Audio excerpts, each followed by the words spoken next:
não cessa de fim de semana. Vai me parar, vai me parar, vai me parar, vai me parar.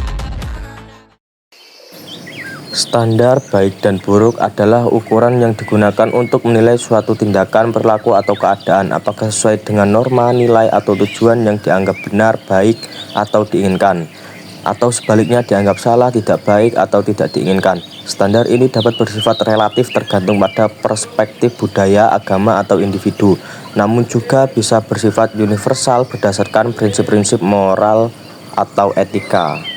Yang pertama, berdasarkan ajaran agama. Dalam Islam, baik dan buruk ditentukan oleh Al-Quran dan Sunnah Nabi Muhammad.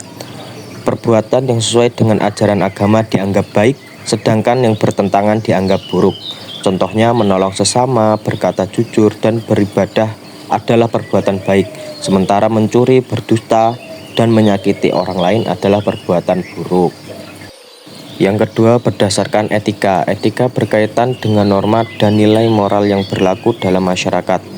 Perbuatan yang sesuai dengan norma-norma etika dianggap baik, sedangkan yang melanggar dianggap buruk.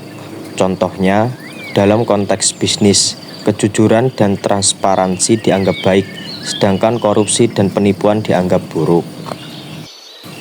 Yang ketiga, berdasarkan moral. Moral berkaitan dengan nilai-nilai individu dan bagaimana seorang bertindak dalam hubungan dengan orang lain. Perbuatan yang sesuai dengan nilai-nilai moral dianggap baik, sementara yang bertentangan dianggap buruk. Contohnya dalam konteks keluarga, saling menghormati dan menyayangi dianggap baik, sementara kekerasan dan pengabaian dianggap buruk.